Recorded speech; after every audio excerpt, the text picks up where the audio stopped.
KCYM Thalassery അതിരൂപതയും Shalom ടെലിവിഷനും സംയുക്തമായി ചേർന്നൊരുക്കുന്ന യുക്യാറ്റ് പഠന പരമ്പരയിലേക്ക് ഏവർക്കും ഹൃദ്യമായ സ്വാഗതം. ഇന്ന് നമ്മോടൊപ്പമായിരിക്കുന്നത് തലശ്ശേരി അതിരൂപത മെത്രാപ്പോലിത്തയും ശാലോം പ്രേക്ഷകർക്ക് സുപരിചിതനുമായ അഭിവന്ദ്യ മാർ ജോസഫ് പാംപ്ലാനി പിതാവാണ്. പിതാവിനെ ഈ പഠന പരമ്പരയിലേക്ക് ഹൃദ്യമായി സ്വാഗതം ചെയ്യുന്നു. ഇന്ന് അഭിവന്ദ്യ പിതാവുമായി ചോദ്യങ്ങളിലൂടെ സംവദിക്കുന്നത് കാസർഗോഡ് ജില്ലയിലെ മാലോം ഫൊറോനയിലെ യുവജനങ്ങളാണ്. എല്ലാ യുവജന സുഹൃത്തുക്കളെയും ഈ പഠന പരമ്പരയിലേക്ക് ഹൃദ്യമായി സ്വാഗതം ചെയ്യുന്നു. ആരാധനക്രമത്തെക്കുറിച്ചുള്ള ചർച്ചകളിലൂടെയാണ്, ചോദ്യങ്ങളിലൂടെയും ഉത്തരങ്ങളിലൂടെയൊക്കെയാണ് നമ്മൾ കടന്നു പോകുന്നത്. നമുക്ക് ചോദ്യങ്ങളിലേക്ക് കടക്കാം. ആദ്യത്തെ ചോദ്യം ചോദിക്കുന്നത് ആജലാണ്. ആദ്യത്തെ ചോദ്യം ചോദിക്കുന്നത് ആജലിനെ ഒന്ന് കേൾക്കാം. പിതാവേ, എൻ്റെ പേര് ആജൽ മരിയ. ഞാൻ മാലോം ഇടവകയിൽ നിന്ന് വരുന്നു. എൻ്റെ ചോദ്യം ഇതാണ്: എല്ലാ സഭാമക്കളും ഓരോ കൂദാശകൾ സ്വീകരിച്ചാണല്ലോ സഭയിലായിരിക്കുന്നത്. എന്തുകൊണ്ടാണ് കൂദാശകളുടെ സ്വീകരണം അനിവാര്യമായിരിക്കുന്നതെന്ന് വ്യക്തമാക്കാമോ? യെസ്, ആജലിന്റെ ചോദ്യം കൂദാശകളെ കുറിച്ചാണ് അല്ലേ? കൂദാശകൾ ആജൽ എന്നാ ചെയ്യുന്നേ? ഞാൻ PG കഴിഞ്ഞു, നെറ്റിന് പ്രിപ്പയർ ചെയ്യുന്നു. നെറ്റ് പ്രിപ്പയർ ചെയ്യും. അതെ. എന്തായിരുന്നു വിഷയം PGക്ക്? എക്കണോമിക്സ്. യെസ്, കൂദാശകൾ എന്തിനു വേണ്ടിയാണ് നമ്മൾ സ്വീകരിക്കുന്നത്? ഇതാണ് ഒരു ചോദ്യം അല്ലേ? നിത്യജീവന്റെ അടയാളമാണ് കൂദാശ അല്ലേ? സ്വർഗത്തിൽ പോകാൻ ദൈവം വെച്ച വ്യവസ്ഥകളിലൊന്ന് കൂദാശകൾ സ്വീകരിക്കുക. ഓക്കെ, ആജൽ എന്തിനാ നെറ്റിന് പ്രിപ്പയർ ചെയ്യുന്നത്? ഒരു ടീച്ചർ ആവാൻ വേണ്ടി. യെസ്, ഒരു കോളേജ് ടീച്ചർ ആകണമെങ്കിൽ എന്ത് വേണം?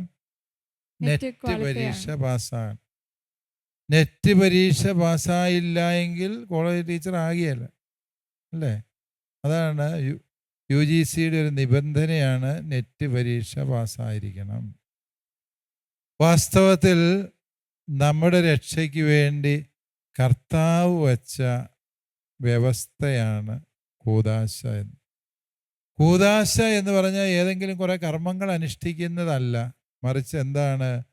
കൂദാശയിലൂടെ നാം ക്രിസ്തുവുമായി അഭേദ്യമായി ബന്ധപ്പെടുകയും.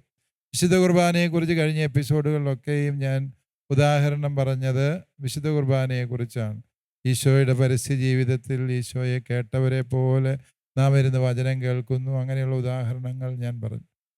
വേറൊരു കൂദാശയെക്കുറിച്ച് ഇന്ന് ഉദാഹരണം നോക്കാം. എന്താണ് ഈ മാമോദീസ? മാമോദീസ എന്ന് പറഞ്ഞാൽ റോമാലേഖനത്തിൻ്റെ 6-ാം അധ്യായത്തിൽ പൗലോസ് അപ്പോസ്തലൻ മാമോദീസായുടെ ദൈവശാസ്ത്രം പഠിപ്പിക്കുന്നു.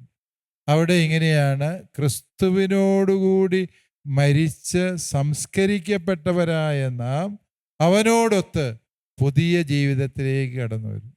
മാമോദീസായെ കുറിച്ച് പറയും. മാമോദീസായിലെ വെള്ളത്തിൽ നമ്മൾ മുങ്ങുമ്പോൾ എന്താണ് സംഭവിക്കുക?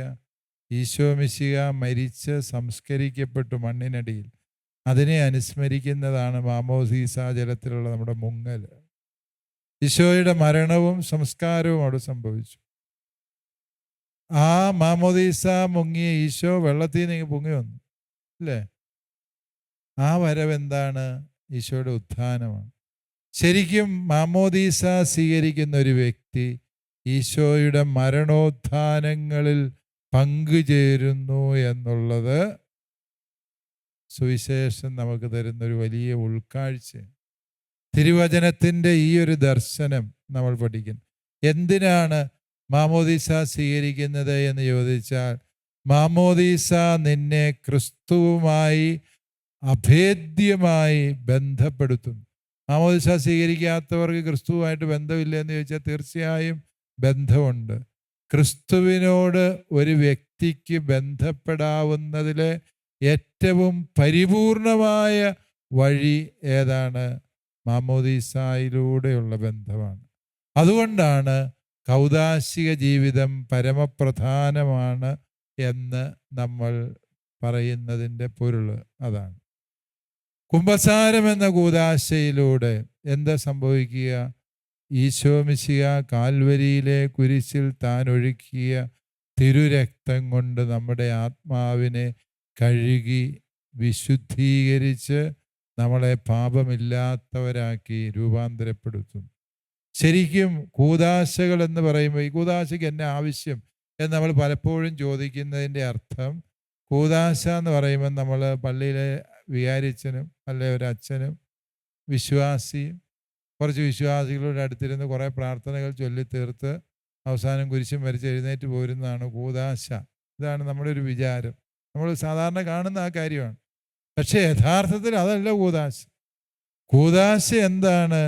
ഒരു വ്യക്തി ക്രിസ്തുവുമായി ആഴത്തിൽ അഭേദ്യമായി അവിഭാജ്യമായി ബന്ധപ്പെടുന്നതാണ് കൂദാശ.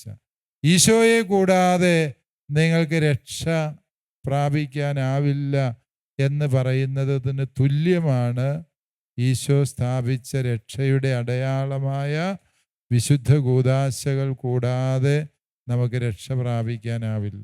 കൂദാശയുടെ നിർവചനം തന്നെ അതാണ്.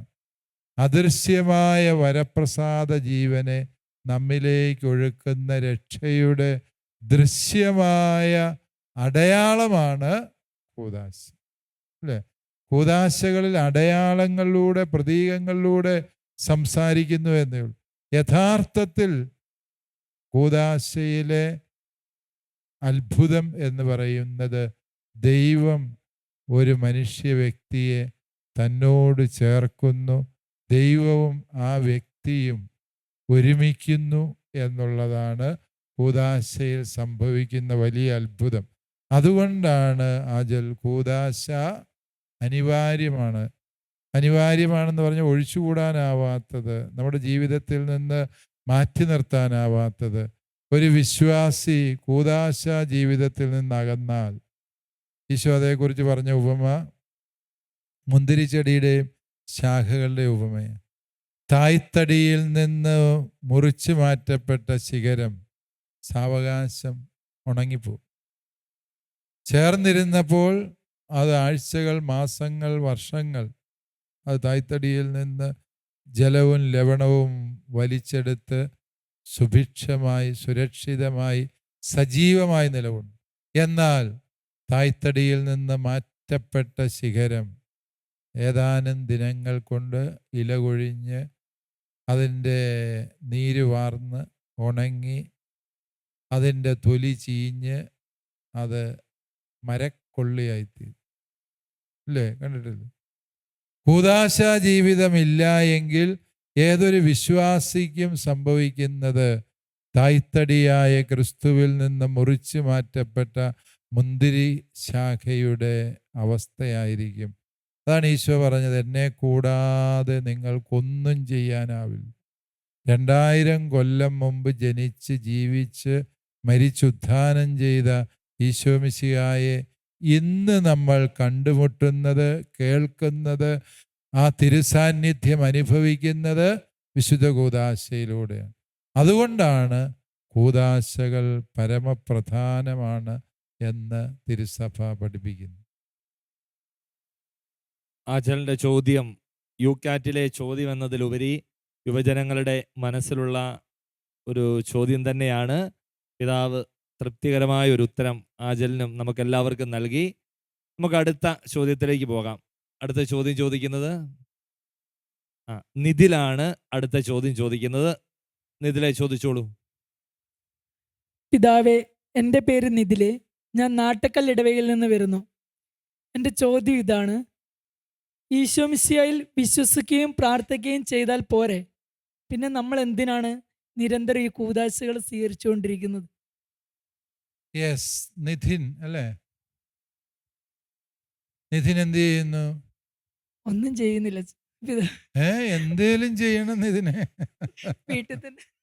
വീട്ടിൽ ചുമ്മാ ഇരിപ്പാ? ചുമ്മാ ഇരിപ്പല്ല, വീട്ടിലെ ജോലികളൊക്കെ ചെയ്യും, കൃഷിപ്പണിയൊക്കെ ചെയ്യും. അത്യാവശ്യം അതൊക്കെ പണിയാണ്, അതിൽ വളരെ ശ്രേഷ്ഠമായ ജോലിയാണ്, അല്ലേ? യെസ്. അതുകൊണ്ട് സാധാരണ നമ്മുടെ നാട്ടിലെ മനുഷ്യരുടെ ഒരു തെറ്റിദ്ധാരണയാണ് വീട്ടിലെ പണി ചെയ്യുന്നവർ ഗവൺമെൻറ് ജോലി ചെയ്താലേ ജോലിയുള്ളൂ. വീട്ടിൽ അമ്മച്ചി രാവിലെ തൊട്ട് 6 മണി 5 മണിക്ക് എഴുന്നേറ്റ് പണിയെടുത്ത് രാത്രി 10 മണി വരെയും പണിയെടുത്താലും എന്നാണ് ചേച്ചിക്ക് എന്നാ ജോലി? ഒരു ജോലിയില്ല. നമ്മുടെ വിചാരം ഗവൺമെൻറ് ജോലികൾ മാത്രമാണ് ജോലി. കൃഷിപ്പണി, കൃഷിക്കാർ പറയുന്നു ഒരു പണിയില്ല. സത്യത്തിൽ ഗവൺമെൻറ് ജോലി ചെയ്യുന്നതിൻ്റെ 10 ഇരട്ടി ജോലി ചെയ്യുന്നുണ്ട് ഒരു കർഷകൻ, അല്ലേ? സത്യത്തിൽ നമ്മൾ അതൊക്കെയാണ് യഥാർത്ഥ ജോലി. അതുകൊണ്ട് ജോലി ഉണ്ടോ എന്ന് ചോദിച്ചു കഴിഞ്ഞാൽ യെസ്, ഞാൻ ജോലി ചെയ്യുന്നുണ്ടെന്ന് പറയും കേട്ടോ. നിധിൻ ബലവിചാരമായി പോയതുകൊണ്ട് നിധിൻ ചോദിച്ചു ചോദ്യം, കൂദാശകൾ എന്തിനാ സ്വീകരിക്കുന്നത്? ഈശോയെ വിശ്വസിച്ചാൽ പോരെ, അല്ലേ? ഇതാണ് നിധിൻ്റെ ചോദ്യം. നിധിൻ ചോദിച്ച ആ ചോദ്യം പലരും ചോദിക്കാറുള്ളതാണ്. എന്തിനാ പള്ളിയിൽ പോകുന്നത്? എന്തിനാ പ്രാർത്ഥിക്കുന്നത്? ദൈവത്തിനെല്ലാം അറിയാമല്ലോ. എന്തിനാണ് ഈ കൂദാശകൾ സ്വീകരിക്കുന്നത്? കുമ്പസാരിക്കേണ്ട കാര്യമുണ്ടോ? ദൈവത്തിന് നമ്മുടെ പാപമൊക്കെ അറിയാവുന്നല്ലോ, ദൈവം മോഹിച്ചോളും എന്നൊക്കെ നമ്മൾ പറയാറുണ്ട്. ഇപ്പോൾ കുർബാന കാണാൻ പോകും, ദൈവം എല്ലായിടത്തും ഇല്ല, പിന്നെ എന്തിനാ പള്ളിയിൽ പോയി ചുമ്മാ മെനക്കിടുന്നു? ഇങ്ങനത്തെ ചോദ്യങ്ങൾ യുവജനങ്ങളായി നിങ്ങൾ പലപ്പോഴും ചോദിക്കാറുള്ളത്, ഇല്ലേ? ചോദിച്ചില്ലേ പോലെ നിങ്ങളുടെ മനസ്സിൽ തോന്നിയിട്ടുണ്ടെങ്കിൽ, ഇല്ലേ നിധിനെ? യെസ്, അതാണ് നിധിൻ ചോദിച്ചത്. അത് വളരെ പ്രസക്തമായൊരു ചോദ്യമാണ്. ഈശോയിൽ വിശ്വസിച്ചാൽ പോരെ എന്നാണ് നിധിൻ ചോദിച്ചത്. മതി. വിശ്വാസം അതിൻ്റെ പൂർണ്ണതയിൽ എത്തുന്ന നിമിഷമാണ് കൗദാശിക നിമിഷം. അതായത് നിധിനെ ഈശോ ഈ ഭൂമിയിൽ മനുഷ്യനായി അവതരിച്ചു എന്നും അവൻ എൻ്റെ രക്ഷയ്ക്ക് വേണ്ടി കാൽവരിയിലെ കുരിശിൽ മരിച്ചു എന്നും 3-ാം നാൾ ഉത്ഥാനം ചെയ്ത് ഇന്നും ജീവിക്കുന്നവനായി എന്നോടൊത്ത് വസിക്കുന്നു എന്നും, അതാണല്ലോ ഈശോയിലുള്ള വിശ്വാസം, അല്ലേ? ആ വിശ്വാസത്തിൻ്റെ ഏറ്റവും സ്പഷ്ടമായ ദൃശ്യമായ അനുഭവമാണ് ഈശോയുടെ തിരുശരീര രക്തമായ പരിശുദ്ധ കുർബാന സ്വീകരിക്കുക, അല്ലേ? അതുകൊണ്ട് നിധിൻ്റെ ചോദ്യത്തിൽ വിശ്വസിക്കുക എന്ന് പറയുന്നതും കൂദാശ ജീവിതം നയിക്കുന്നതും രണ്ടും രണ്ട് കാര്യമായിട്ട് ചിന്തിക്കുന്നു. അല്ല നിധിൻ, വിശ്വാസത്തിൻ്റെ പൂർത്തീകരണമാണ് കൂദാശ ജീവിതം. ഒരുവൻ യഥാർത്ഥത്തിൽ ഈശോ എന്ന രക്ഷകനെ വിശ്വസിക്കുകയും അവനെ ജീവിതത്തിൻ്റെ കർത്താവും നാഥനുമായി ഏറ്റുപറയുകയും ചെയ്യുന്നുവെങ്കിൽ സത്യമായും അവൻ മാമോദീസ എന്ന കൂദാശയിലേക്ക് അണയും. കാരണം എന്താണ്? മാമോദീസായിലൂടെയാണ് ഒരു വ്യക്തി ക്രിസ്തുവിലുള്ള വിശ്വാസത്തിൻ്റെ പൂർണ്ണതയെ തൊടുന്നത്. എത്രയോ അക്രൈസ്തവരായ മനുഷ്യരെ നമ്മൾ കാണുന്നുണ്ട്. ഈശോ മിശിഹായെക്കുറിച്ച് വളരെ നല്ല കാര്യങ്ങൾ എഴുതിയിട്ടുള്ള പറഞ്ഞിട്ടുള്ള, ഇപ്പം KP കേശവമേനോൻ്റെ ശ്രീയേശുദേവൻ എന്ന് പറയുന്ന മഹത്തായ പുസ്തകം മലയാളത്തിലുണ്ടായിട്ടുള്ളൂ. എത്രയോ അക്രൈസ്തവർ ഈശോ മിശിഹായെക്കുറിച്ച് വളരെ ഗഹനങ്ങളായ ചിന്തകൾ പങ്കുവച്ചിട്ടുണ്ട്. മഹാത്മാഗാന്ധി ഈശോയെ എത്രയോ ആഴത്തിൽ സ്നേഹിക്കുകയും മനസ്സിലാക്കുകയും ചെയ്ത വ്യക്തിയാണ്. അവരും നിധിനും തമ്മിലുള്ള വ്യത്യാസം എന്താണ്? അവർ ഈശോയെ മനസ്സിലാക്കി, അത് സത്യമാണ്, അത് വലിയ കാര്യമാണ്. പക്ഷേ നിധിൻ ചെയ്തത് എന്താണ്? നീ ഈശോയ്ക്ക് വേണ്ടി നിന്റെ ജീവിതം സമർപ്പിക്കാൻ സന്നദ്ധമാകും. അപ്പോഴാണ് ആ അറിവ് യഥാർത്ഥത്തിൽ പൂർണ്ണതയുള്ള അറിവായിത്തീരുന്നത്. അതാണ് കൂദാശ ജീവിതത്തിൽ സംഭവിക്കുന്നത്, ഇല്ലേ? ഈശോയിൽ വിശ്വസിക്കുന്നുണ്ട്. ഒരുത്തൻ തോക്ക് ചൂണ്ടി ഒരു തീവ്രവാദി വന്ന് ചോദിക്കുക, ഈശോയിൽ വിശ്വസിക്കുന്നു എന്ന് പറയുന്നവനെല്ലാം വെടിവെച്ച് കൊല്ലും എന്ന് പറഞ്ഞ് AK-47 നീട്ടിയിട്ട് നിധിനോട് ചോദിക്കുക, നീ ഈശോയിൽ വിശ്വസിക്കുന്നു? നിധിൻ എന്ത് പറയുമെന്ന് ഞാൻ ചോദിക്കുന്നില്ല, മറിച്ച് അങ്ങനെ ചോദിച്ചാൽ ചിലപ്പം നമ്മളെ പറ്റിയ ഇല്ലെന്ന് പറഞ്ഞ് തടിയൂരി എന്നിരിക്കും.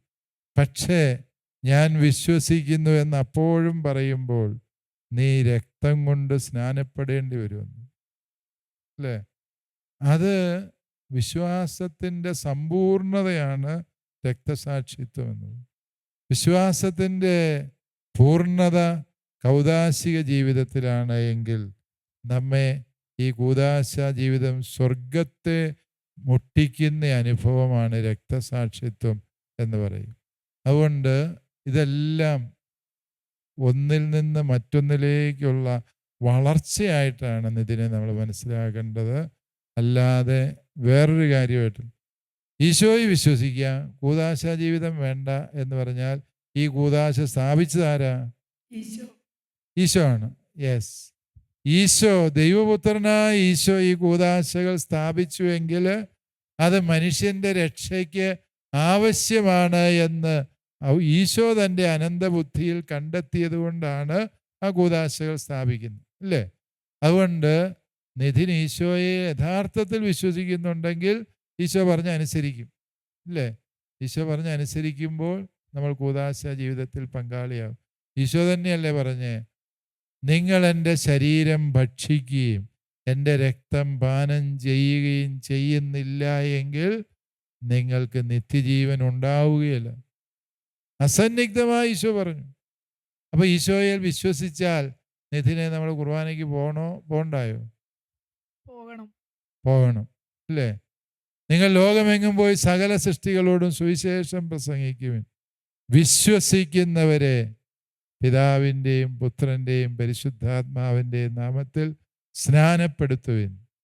അപ്പോൾ മാമോദീസ സ്വീകരിക്കുന്നയാളുടെ അടിസ്ഥാന യോഗ്യത എന്താണ്? ആ വ്യക്തി ഈശോയിൽ വിശ്വസിച്ചു, അല്ലേ? അതുകൊണ്ട് ഞാൻ പറഞ്ഞതിൻ്റെ എല്ലാം പൊരുൾ ഒറ്റ വാചകത്തിൽ ചുരുക്കി പറഞ്ഞാൽ, വിശ്വാസത്തിൻ്റെ പൂർത്തീകരണമാണ് കൂദാശ ജീവിതം. വിശ്വാസമുള്ളവർക്ക് കൂദാശകൾ സ്വീകരിക്കാൻ അവകാശമുണ്ട്. നിതിലിൻ്റെ ആരംഭത്തിലെ സംശയം അവസാനത്തിലെ ഒരു ഉറച്ച ബോധ്യമായി പിതാവ് മാറ്റിയിരിക്കുന്നു. തീർച്ചയായിട്ടും പിതാവിന് നന്ദി. അടുത്ത ചോദ്യത്തിലേക്ക് നമുക്ക് കടക്കാം. അടുത്ത ചോദ്യം ചോദിക്കുന്നത് ടീനയാണ്. അടുത്ത ചോദ്യം ചോദിക്കുന്നത് ടീന, ചോദിച്ചോളൂ. പിതാവേ, എൻ്റെ പേര് ടീന. ഞാൻ നാട്ടക്കൽ ഇടവകയിൽ നിന്നാണ് വരുന്നത്. എൻ്റെ ചോദ്യം ഇതാണ്: എന്തുകൊണ്ടാണ് സാധാരണ ആൾക്കാർക്ക് കൂദാശകൾ പരികർമ്മം ചെയ്യാൻ സാധിക്കാത്തത്? ടീന വളരെ മർമ്മപ്രധാനമായൊരു ചോദ്യമാണ് ചോദിച്ചത്, അല്ലേ? ഏത് കൂദാശ പരികർമ്മം ചെയ്യണമെന്നാണ് ടീനായിക്ക് താല്പര്യമുള്ളത്? ടീനായിക്ക് താല്പര്യമൊന്നുമില്ല, അല്ലേ? അങ്ങനെ സാധാരണ മനുഷ്യർക്ക് ഇതെന്തുകൊണ്ട് ചെയ്യാൻ പറ്റിയല്ല? ഇച്ചിരൂടെ ലളിതമായി ചോദിച്ചാൽ ഇതെന്തിനാണ് അച്ഛന്മാർക്ക് മാത്രമേ ഇത് പലതും ചെയ്യത്തുള്ളൂ എന്ന് പറയുന്നു, അല്ലേ ഉദ്ദേശിച്ചത്? അതെ. ഓക്കെ ടീന വളരെ മര്യാദക്കാരി ആയതുകൊണ്ട് വളരെ സൗമ്യമായ ഭാഷയിൽ ചോദിച്ചെന്നേ ഉള്ളൂ, അല്ലേ? ഗുഡ്. ടീനയുടെ ചോദ്യം എന്തുകൊണ്ടാണ് ഈ കൂദാശകൾ സാധാരണ മനുഷ്യർക്ക് പരികർമ്മം ചെയ്യാൻ പാടില്ലാത്തത്? അത് വളരെ ഗൗരവമുള്ള ചോദ്യമായതുകൊണ്ട് നമുക്ക് അതിൻ്റെ ഉത്തരം കണ്ടെത്താൻ ശ്രമിക്കാം. ഒന്നാമതായി, ഈ കൂദാശകൾ പരികർമ്മം ചെയ്യുന്നത് വിശ്വാസികൾ കൂടി പങ്കെടുത്തുകൊണ്ടാണ് എല്ലാ കൂദാശകളും പരികർമ്മം ചെയ്യും. മാമോദീസ എന്ന കൂദാശയാകട്ടെ ആരാണ്? വൈദികർ മാത്രമല്ല, വൈദികരോ ഡീക്കന്മാരോ ഒക്കെ കൂദാശകൾ കൊടുക്കാറുണ്ട്, മാമോദീസ എന്ന കൂദാശ. പക്ഷേ ഇവിടെ ടീന പറഞ്ഞതുപോലെ അത്യാവശ്യ സന്ദർഭങ്ങളിൽ ഏതൊരു വ്യക്തിക്കും മാമോദീസ എന്ന കൂദാശ പരികർമ്മം ചെയ്യാം. ഒരു വ്യക്തി മരിക്കാൻ തുടങ്ങും, ആ കുഞ്ഞ് മാമോദീസ മുങ്ങിയിട്ടില്ല, അപ്പോൾ എന്ത് ചെയ്യാം? ഒരു കുമ്പിൾ വെള്ളമെടുത്ത് ആ കുഞ്ഞിൻ്റെ ശിരസിലൊഴിച്ച് പിതാവിൻ്റെയും പുത്രൻ്റെയും പരിശുദ്ധാത്മാവിൻ്റെയും നാമത്തിൽ മത്തായി നിന്നെ ഞാൻ മാമോദീസ മുക്കുന്നു എന്ന് ടീന പറഞ്ഞാൽ അത് പൂർണ്ണമായും മാമോദീസ എന്ന കൂദാശയാണ്. വേറെ പ്രാർത്ഥനയൊന്നും ടീനയ്ക്ക് അറിയത്തില്ല. ടീന ഇത്രയും ചെയ്താൽ എന്തായി? മാമോദീസ എന്ന കൂദാശയാണ്. കാരണം ഈശോ മിശിഹായുടെ പൊതു പൗരോഹിത്യത്തിൽ എല്ലാ വിശ്വാസികളും പങ്കുചേരുന്നത് കൊണ്ട് എല്ലാ കൂദാശകളിലും വിശ്വാസികളും സഹകാർമ്മികർ തന്നെയാണ്. മനസ്സിലാവും? കൂദാശ സ്വീകരിക്കുന്ന വ്യക്തികളില്ല എങ്കിൽ കൂദാശ പരികർമ്മം ചെയ്യുന്നതിൽ അർത്ഥമുണ്ട്, അല്ലേ? ടീന കല്യാണം കഴിഞ്ഞോ? ഇല്ല അല്ലേ? ടീനയുടെ വിവാഹം അധികം താമസിയാതെ എപ്പോഴും നടക്കും. അപ്പോൾ ഈ വിവാഹത്തിൻ്റെ സമയത്ത് കല്യാണത്തിൻ്റെ പ്രാർത്ഥന അച്ഛൻ ചൊല്ലിയാൽ കല്യാണമാകും. ടീനായും ടീനായുടെ പ്രതിശ്രുത വരനും അൾത്താരയ്ക്ക് മുമ്പിൽ വന്ന് നിങ്ങളുടെ സമ്മതം പറഞ്ഞു കഴിയുമ്പോഴാണ് അച്ഛൻ ചൊല്ലുന്ന പ്രാർത്ഥന വിവാഹം എന്ന കൂദാശയാണ്, അല്ലേ? അതായത് അച്ഛൻ എന്ന കാർമ്മികൻ തന്നെ വിചാരിച്ചാൽ കൂദാശയാവുമോ? ഇല്ല. അത് സ്വീകരിക്കുന്ന വ്യക്തികളുടെ പങ്കാളിത്തം പരമപ്രധാനമാണ്. കുഞ്ഞില്ലാതെ അച്ഛൻ മാമോദീസ തൊട്ടിക്കകത്തേക്ക് കുറേ വെള്ളം കോരി ഒഴിച്ചാൽ മാമോദീസ ആവും? ഇല്ല. കുഞ്ഞാണ് അതിനകത്ത് പരമപ്രധാനം, ഇല്ലേ? എന്നതുപോലെ ഈ വിശ്വാസികൾ സത്യത്തിൽ അവർ ഈ കൂദാശയുടെ അവിഭാജ്യ ഭാഗമാണ്. കാരണം നാം എല്ലാവരും ഈശോയുടെ പൊതു പൗരോഹിത്യത്തിൽ പങ്കുചേരും. രണ്ടാമത്തേതാണ് ശുശ്രൂഷ പൗരോഹിത്യം. ദൈവജനത്തിനിടയിൽ നിന്ന് ദൈവീകമായ ചില കർമ്മങ്ങൾ അനുഷ്ഠിക്കാൻ ദൈവം ചിലരെ നിയോഗിക്കുക. അത് പഴയ നിയമകാലം മുതലേ നമ്മൾ കാണുന്നൊരു സത്യമാണ്. അഹറോൻ ദൈവത്താൽ പ്രത്യേകം നിയോഗിക്കപ്പെട്ടു കർത്താവിൻ്റെ സമാഗമ കൂടാരത്തിൽ ബലിയർപ്പിക്കുക. ലേവിയ ഗോത്രത്തെ പിന്നീട് ജെറുസലേം ദേവാലയത്തിലെ ശുശ്രൂഷയ്ക്കായി ദൈവം നിയോഗിക്കുന്നു.